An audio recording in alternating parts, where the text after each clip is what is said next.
Добро вечер во емисијата 360 степени на Алсат. Вечерва објавуваме.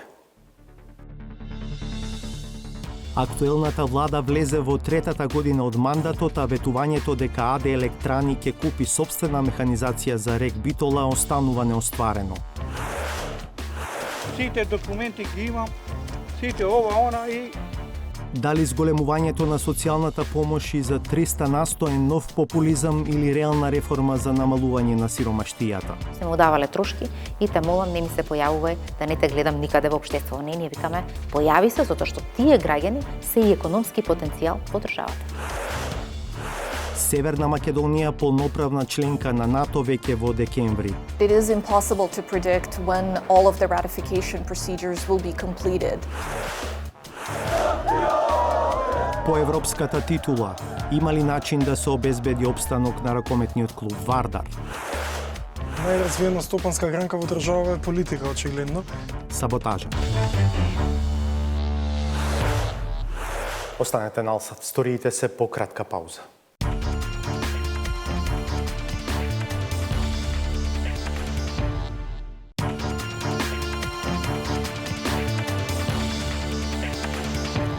Гледате 360 степени.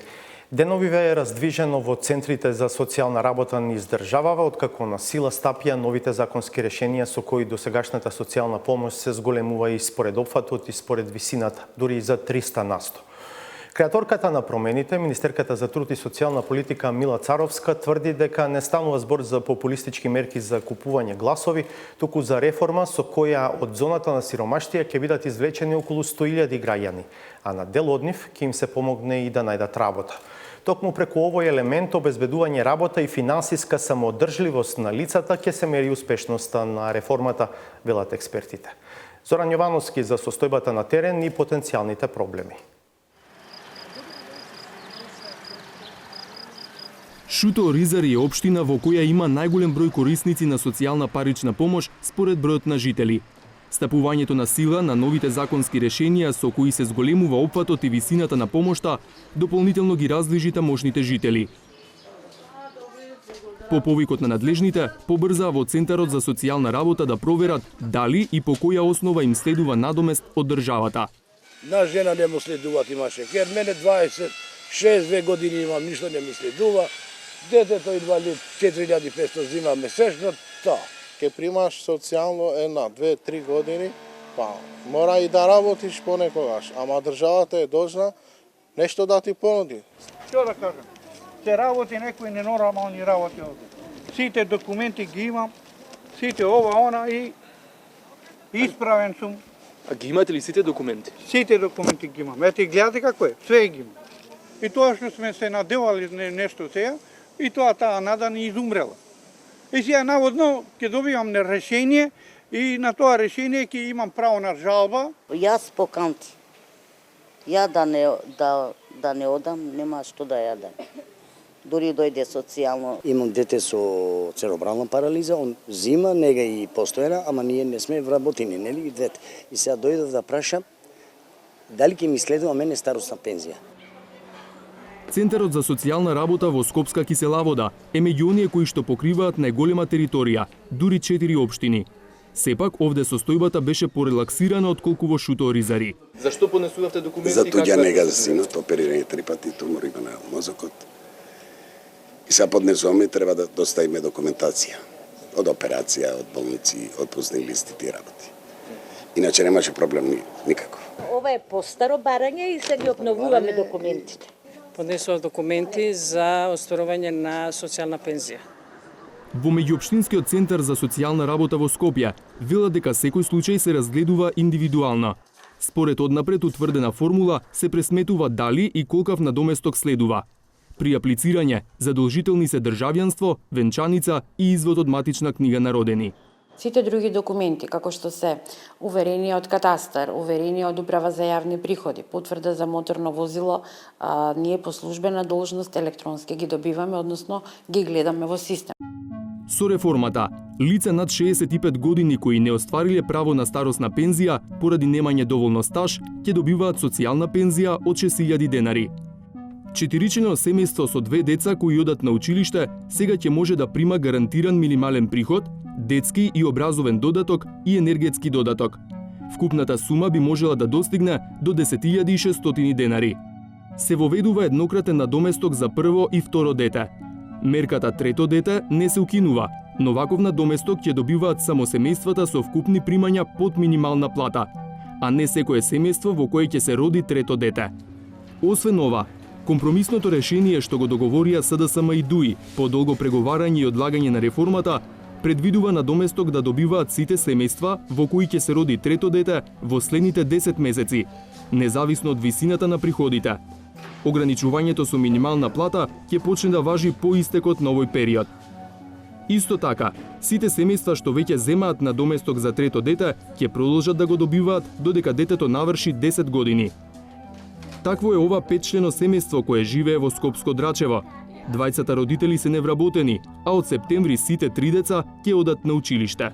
Освен трето дете од 8.300 денари, што не следува од државата, само тоа, друго примање немаме. Не се живее со 8.005 члено семејство, мажот ми ако има работа, ќе излезе да поработи, да се труди, да побараме. Так, иначе други немаме никого помош. Значи станот е на станување, на стамбено, а станарско право немаме уште, не знаеме што ќе биде со нас. Живееме како под кирија, кириите уште треба да ги плаќаме нели нормално. Кога имам пари ќе платам, кога немам пари не можам да платам, останува долгот пак тука. Сопругот ми е работник, здрав, прав, сакам да бидам работен, доколку може да го направи, значи не бегам од тоа. За мене тоа поради здравствената состојба можам само ако можам некаде да работам со кратко работно време. Со новите законски измени, ова семејство, освен за трето дете, може да добива и детски и образовен додаток. Така вкупната сума би била 12.300 денари. Од владата велат дека детскиот додаток, што досега го користеа 3.200 деца, со промените ќе го добиваат 73.500 деца. Пристап до образовен додаток пак ќе имаат 64.136 деца, наместо како досега 3.800. Ова сепак се само проекции. Во невладината Finance Think сметаат дека за успешна реализација на оваа реформа потребна е и реорганизација на социјалниот сектор од шалтерски во теренски тип на работа, за да се следи и поддржува секој индивидуалец и секое семејство. Одржливоста на оваа реформа главно ќе зависи од тоа колку ќе се успее лицата кои што ќе бидат корисници на помошта да бидат извлечени на едно долгорочно одржливо ниво. Што тоа значи? Лицата кои што се работоспособни, а не се активни, да се доведат до ситуација на активност на пазарот на труд и понатаму тие лица да бидат вработени и тоа долгорочно вработени на соодветна работна позиција. Министерката за труд и социјала Мила Царовска убедува дека токму тоа, а не нов популизам, е целта на промените. Утврдуваме каде, во која личност од семејството имаме највисок потенцијал за вработување. Тоа лице го преквалификуваме, доквалификуваме, го поттикнуваме за практиканство, го вклучуваме на пазар на труд во некоја од мерките и после тоа очекуваме да се вработи. Ако се вработи и после 2 месеци утврдиме дека добило отказ, се откажало и така натаму, не го казнуваме, туку го враќаме повторно во систем. Одиме втор обид и трет обид. И системот на социјална заштита се заснова на обиди и грешки и обиди и грешки, се додека не ја постигнеме целта и со секој дете и со секој поединец кој што досега бил заборавен на маргините на општеството, се му давале трошки и те молам не ми се појавувај да не те гледам никаде во општеството. Не, ние викаме појави се затоа што тие граѓани се и економски потенцијал во државата. А за да се постигне ова, ќе биде потребно засилено присуство на социјалните служби на терен, што е еден од потенцијалните проблеми. Квалитетот на тимовите кои што работат. Човечкиот потенцијал во системот на социјална заштита со години беше заборавен. Јас една година вложив да сите вработени поминат обука, нови систематизации, нови програми за работа со нив, тренинг центар се спрема за социјална заштита, за да може тимот или затоа што ова е работа човек на човек. И тука ако едниот човек нема потенцијал, не може да го извлече другиот човек. Тоа значи дека тука го гледам првиот ризик во реализација на самата реформа, но јас ќе дадам максимум да социјалните работници колеги добијат соодветна прва плата, во законот ги зголемуваме и нивните плати, втора работа да добијат соодветна обука, соодветен квалитет на работно место и да се мотивирани за да сработат со корисниците на минимален адекватен приход или тој семеен пакет. Вкупниот годишен буџет за зголемената по опфат и висина социјална помош е околу 36 милиони евра. Годинава ќе биде потрошена половина од оваа сума, бидејќи преостанува уште половина година. Од владата веруваат дека со новиот пристап околу 34.000 домаќинства или околу 100.000 жители ќе бидат извлечени од зоната на сиромаштија, односно од преживување со помалку од $2 дневно. Но ова е математика на хартија. Дали и колку таа ќе се совпадне со математиката на терен, првата контролна станица е крајот на оваа календарска и фискална година.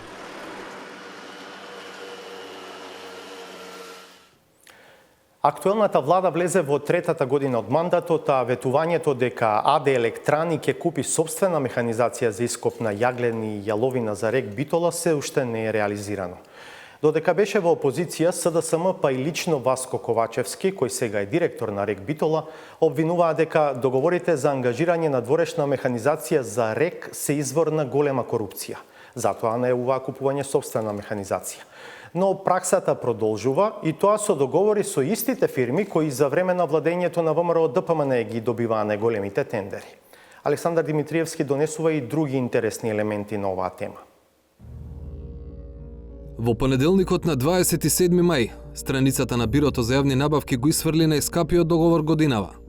Електрани на Северна Македонија или по-старо Елем ќе потрошат 12,7 милиони евра со ДДВ кај компанијата Пелистер од Битола за ископ на јаглен и јаловина за рек Битола. Време траењето на договорот е 12 месеци. Приказната за последната набавка за ископ на јаглен и на јаловина би завршила тука. Да не беше познато дека актуелното раководство на рек Битола и на Електрани на Северна Македонија веќе втора година ветува набавка на сопствени машини, со цел да се заштедат пари на граѓаните. Таквите најави се логично продолжение на политиките на СДСМ, бидејќи кога партијата беше во опозиција ја критикуваше и обвинуваше власта дека тендерите за ископ на јаглен и за помошна механизација се извор на корупција. Заради ваквите и слични милионски тендери, цената на струјата постојано растеше, а сметката ја плаќаат граѓаните.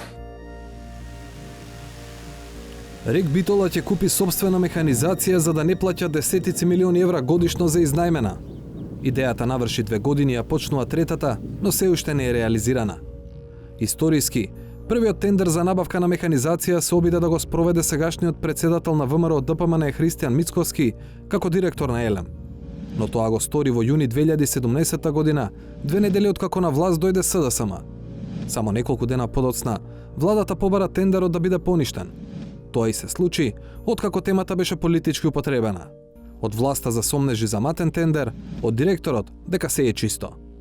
Наследникот на Мицковски, во директорската фотелја на тогашната Елем, сега ЕСМ, Драган Миновски, најави истрага за тоа како и колку во изминатата деценија се трошело за ископ на јаглен и за надворешна механизација во рек Битола. Епилог од истрагата јавно не е познат, но на 26 март 2018 година Електрани објавија дека е распишан тендер за набавка на механизација што опфаќа 44 возила.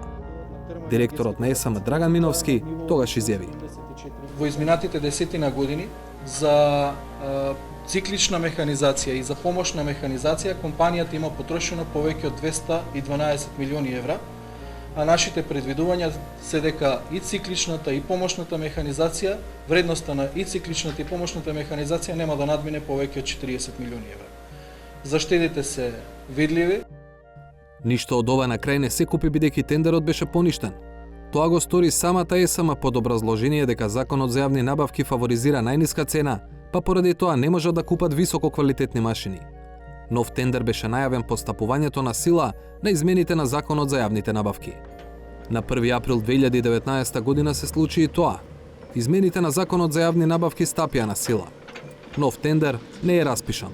Повторно е во најава, сега за во јуни. Очекувам на тендерот да конкурираат гиганти како Caterpillar, Liebherr и Komatsu. Овие компании може да понудат машини што не се расипуваат 15 години и на кои единствено што треба е да им се стави масло. Досега тоа не беше возможно бидејќи со претходниот закон за јавни набавки може да се јават компании чии производи имаат сомнителен квалитет и можевме само да си направиме дополнителни проблеми. Дојде јуни, но тендер се уште нема. Зошто? 360 степени праша кај директорот на ЕСМ.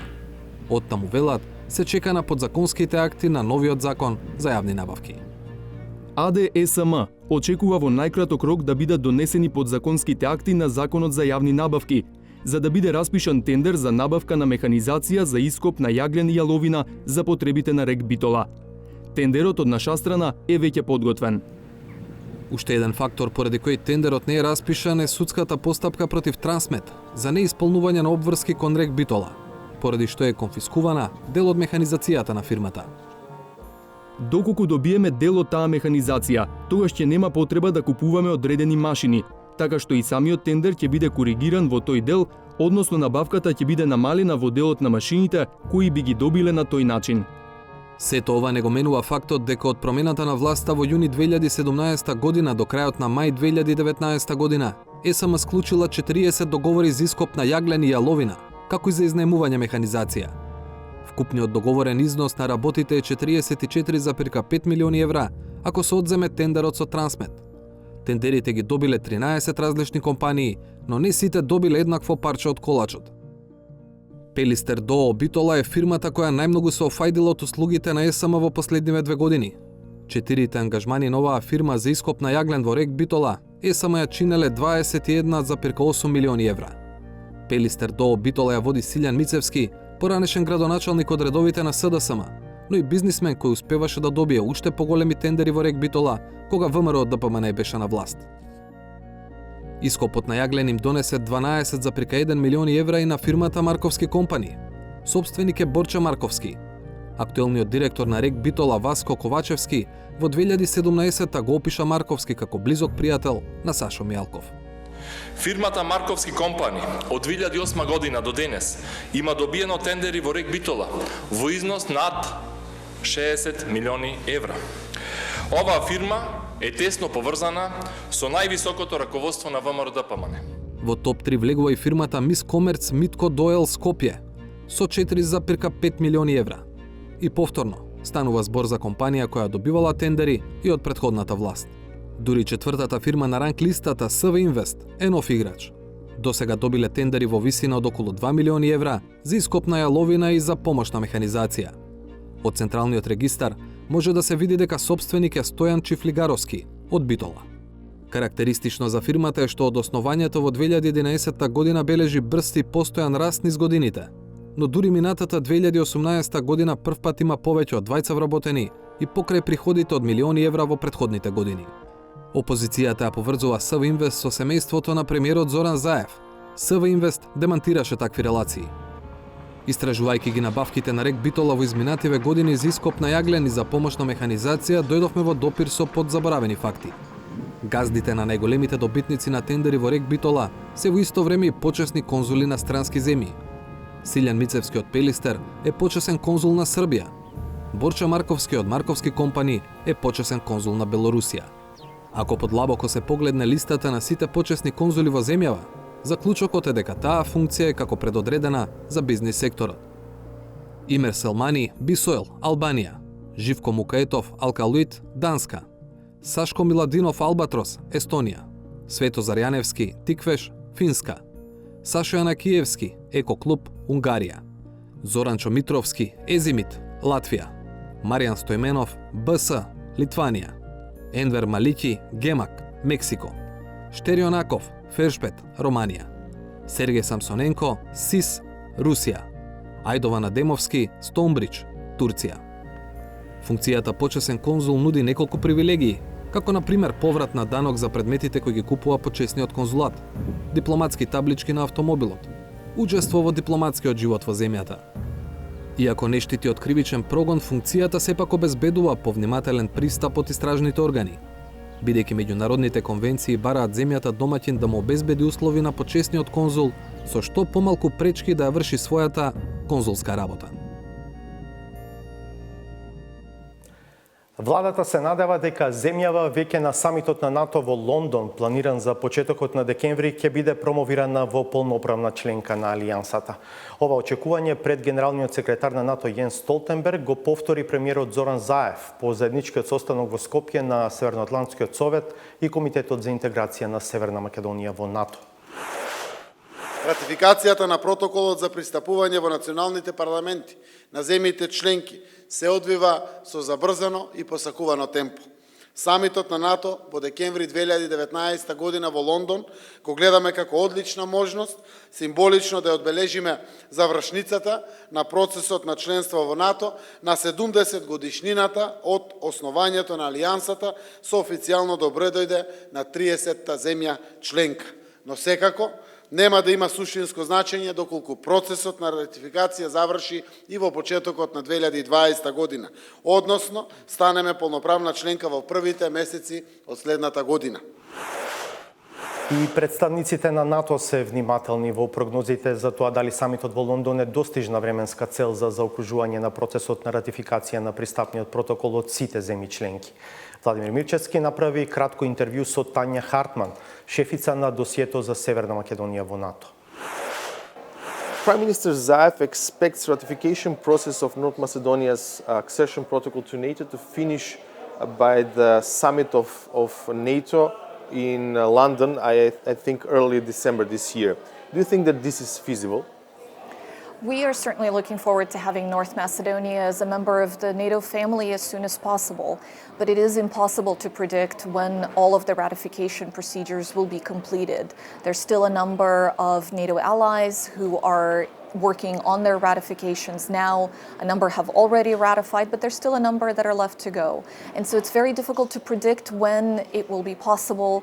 We are looking at the experience of Montenegro, for whom that process took approximately a year. So our expectation is still that perhaps spring of 2020, but it could certainly be earlier than that. Political aspects aside, speaking from a technical expert point of view, are there any weak points in Macedonia's portfolio, like, let's say, transformation of the security services, vetting of the people, of the staff, current staff that works in those intelligence services?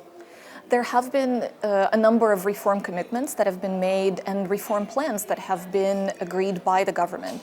And so we are looking to the government to continue to implement, and they have been working very hard to do so. There have been important reforms made in the area of rule of law, important reforms that have been made in the defense and also in the security and intelligence sector, including a recent law that was passed.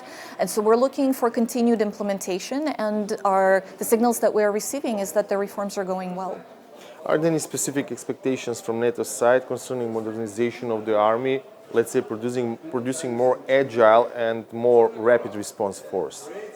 This is a very important area of reform, not only because integration into the alliance requires a highly capable, well-equipped armed forces, but also because investment in North Macedonia's own defense is really important.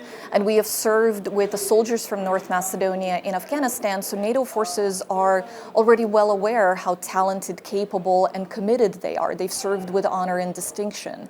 And so equipping them and making sure they're well trained, that they have the right facilities, modern equipment, modern weapons, that they are fully prepared to undertake the responsibilities of membership is really essential, and will continue to support the armed forces of North Macedonia in that effort.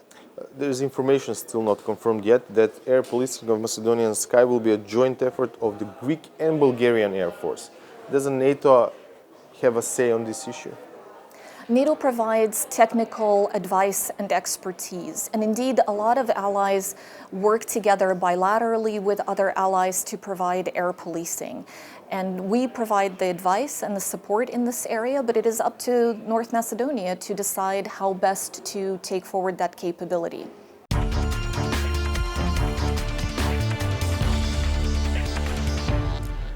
Ако ги тргнеме настрана веќе вообичаениот фолклор во кој победа на своите се слави со повик за смрт на другите и обидите да се етнизира и партизира настанот, освојувањето на европската титула од ракометарите на Вардар втор ден е повод за радост, но и за поставување на дилемата.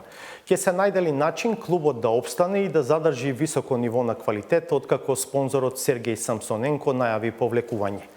Има ли формула за менаџирање клуб што ќе биде успешен на меѓународната сцена без тоа да зависи од државата и од блискоста со гарнитурата на власт? Петар Клинчарски.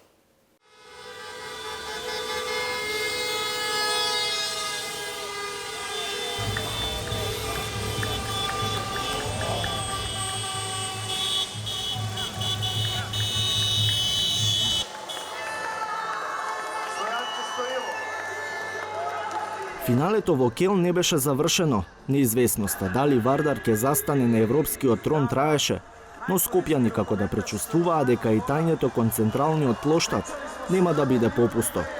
Така и беше.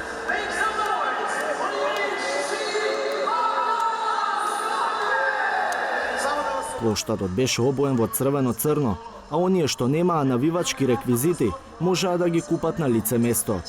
Вистински делириум завладеа кога вардарци во Келн го кренаа победничкиот пехар.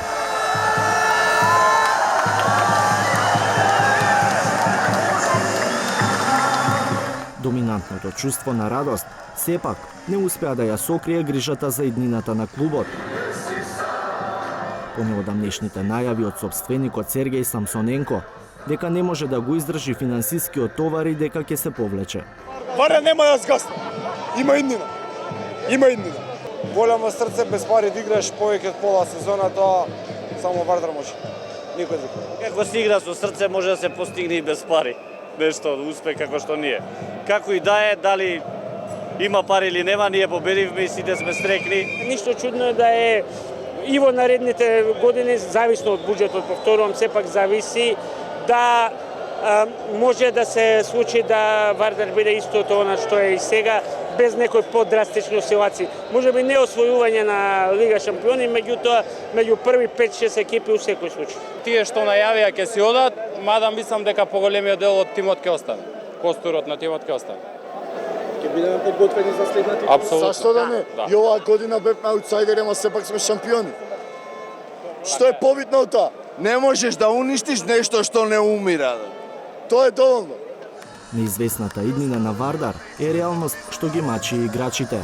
Дел веќе подпишаа за други клубови, но дел, како Тимур Дибиров, се уште ја чекаат разврската во Скопје. Ако по оваа титула никој не ни помогне да ја средиме ситуацијата, тогаш сите да ги соблечеме патиките и да ги завршиме кариерите. Ако некој остане рамнодушен по ова, тогаш не знам што да кажам. Состојбата во која се наоѓаат Дибиров и колегите му е добро позната и на поранешниот репрезентативец Наумче Мојсовски. Вели, дел од играчите веќе заминаа, а други сериозно би размислиле дали да потпишат за Вардар, екипа која половина година не зема плата. Тие самите спонзори кои веќе сакаат ево да помогнат, сакаат, мора некако да добијат од државата или од не знам кој од агенција за влади спорт некоја леснителна околност. Што ти ако дојдеш и како добар бизнесмен даеш ево Вардар €1.000.000, а знаеш дека си ги фрлил во бунари, дека ништо повратно нема. Ја не викам да заработиш, али барем да полесни државата на твојата фирма, на нешто, не знам. Така да само така можеме да ги стимулираме големите компании да дојдат и да помогнат. Ова не е фудбал, значи не е фудбал кој утре ќе направиш некој добар играч во Елмас и ќе оправиш 10, 15 или 20 милиони. Ова е ракове. Вардар вчера освои европски првак и денеска на конто на Вардар ќе легнат 500.000 евра, кој му беше прошлата година договорен на Штервик. Слично размислува и поранешниот собственик на европскиот женски ракометен првак, кометал Ѓорче Петров, Трифун Костовски. Нека се направат правила на игра. Бара стимул за бизнисот да има интерес за инвестирање во спортот. Немаме економија која што ќе го поднесе тој терет и затоа мислам потребни се реформи. Реформи во кои што ќе има веќе се почнати тие реформи. Ослободување од одредени давачки, па дури нека се зголемат одредени давачки кај фирмите кои што работат позитивно со цел да ги усмерат средствата точно во дали во спортот, дали во културата, односно сето она што е надградба. Немојте верувате дека уморен сум од тоа што слушам дека државата треба да даде. Државата прво ни зема за да може да ни даде. Првиот човек на Ракометната федерација, Живко Мукаетов, се залага за комбиниран модел. За врвен спорт требаат пари. Со олеснување на фирмите што потенцијално би спонзорирале. Потребна е стратегија. Сметам дека, како што кажав, за врвен спорт требаат средства и треба концепт. Значи, ако се, да кажеме, направи анализа на најголемите клубови кои во континуитет успешно настапуваат во европскиот ракомет, може да се види дека или се тоа државни проекти од типот на Веспрем, или се тоа да кажеме, клубови кои имаат еден вид на мецени, на спонзори, кои инвестираат средства и се свесни дека тие средства нема да може да се вратат. Но исто како што вели, радикална помош од државата. Конкретно не сме загрижени само за тоа дали ќе се обезбеди една финансиска основа за продолжен континуитет на еден така јак Вардар. Ние конкретно не сме среќни со ситуацијата, например, во еден Металург, кој е базата на македонските ракометни репрезентации во моментот, и конкретно ние сме разговарали, сме апелирале да се најде форма во која ќе се истимулираат ентитетите повеќе да инвестираат во спорт. Може ли големиот успех сепак да го предомисли сопственикот Самсоненко? Тој уште синоќа како да навести такво нешто, прашувајќи зошто сите зборуваат за некаков крај на Вардар.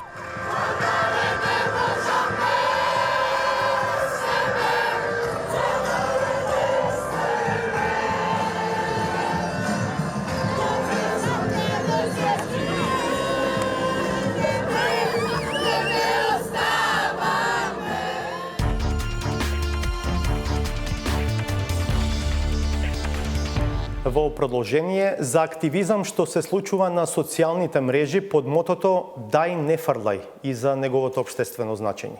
Никола Здравковиќ. Социјалните мрежи се место каде за секого има по нешто. Тоа нешто најчесто се мудрости, хумор, забава, но има и нешта кои воопшто не се виртуелни.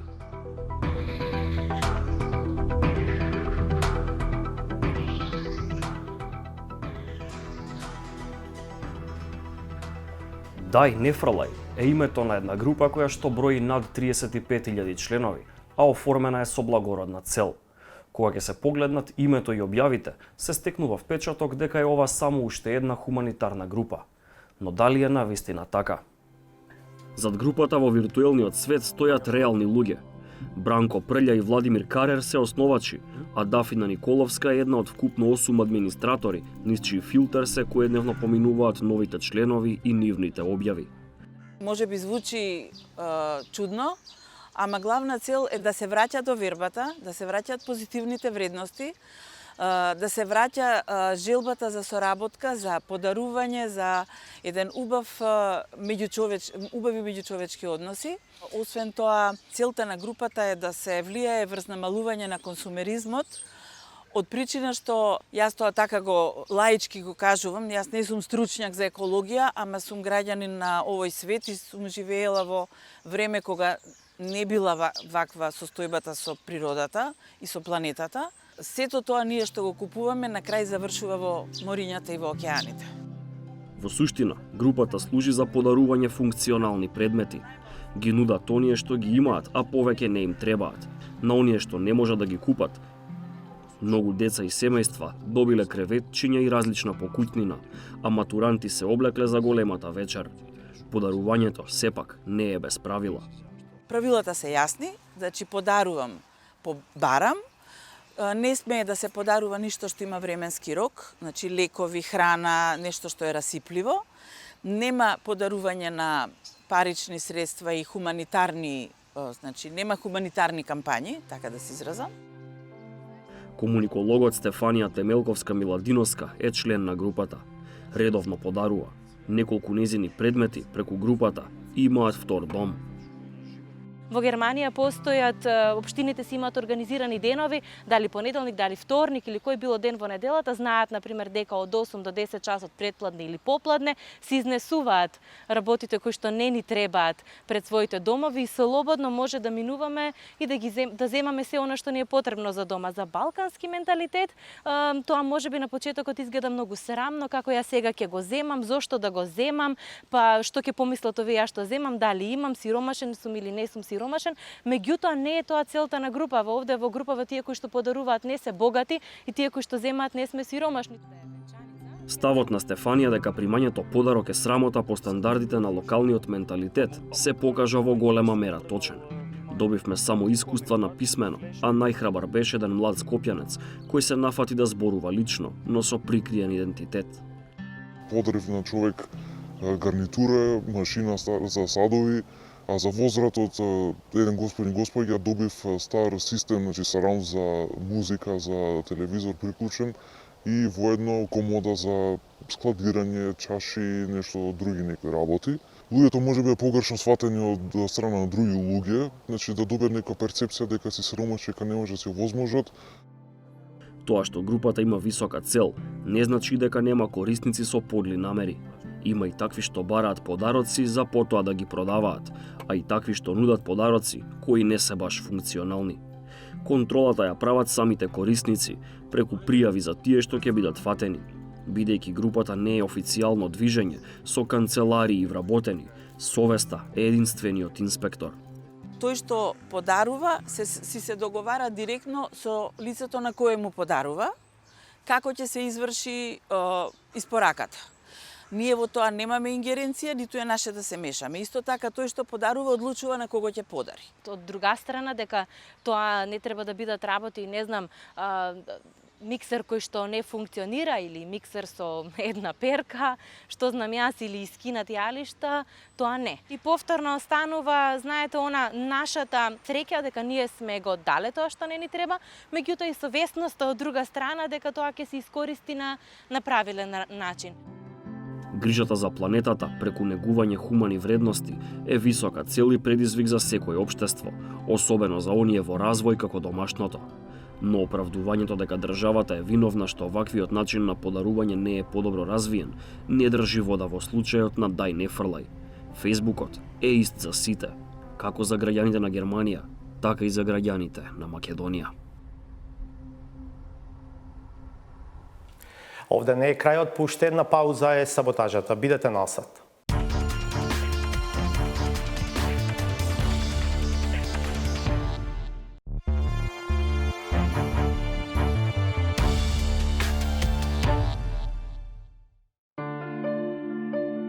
Сериозната дебата за економските перспективи на земјата се темели на отсуство на сознанието за тоа која нејзина сфера е единствена, на која таа се крепи и создава можност за напредок. Тоа уникатно засолниште на квалитет кој ги креира македонските параметри на успешност и натаму е најпосакуваната и најпрофитабилната дејност, база која постојано, немилосрдно се надградува. Најразвиена стопанска гранка во држава е политика, очигледно.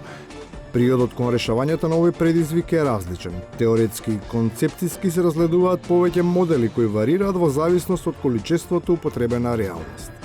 Ако го илустрираат оние кои однапред заземаат одбрамбена позиција, тогаш во прашање се доведува дури и можноста за тоа, напомош, да бидат користени надприродни сили.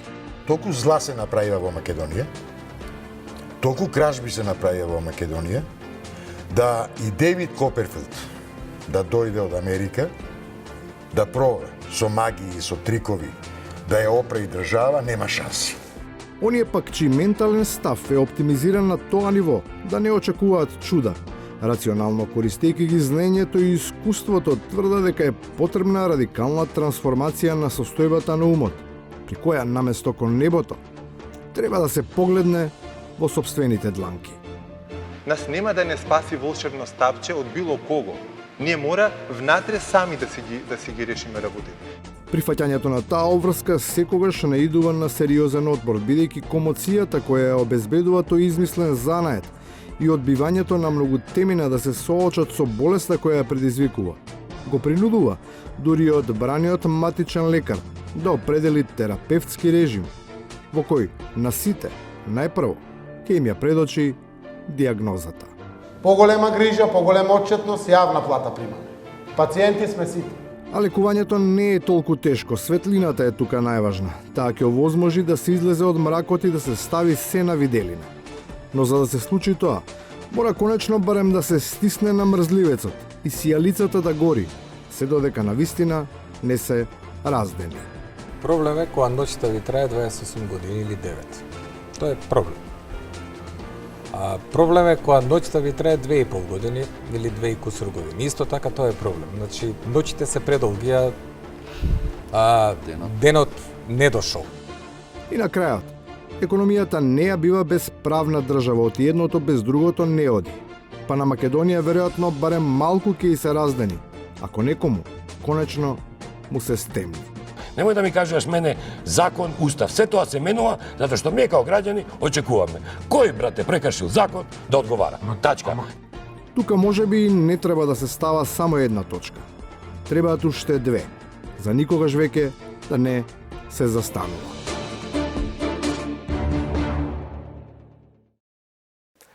Гледавте 360 степени. Ви благодарам за вниманието и пријатно. Ќе се видиме повторно в петок од 22.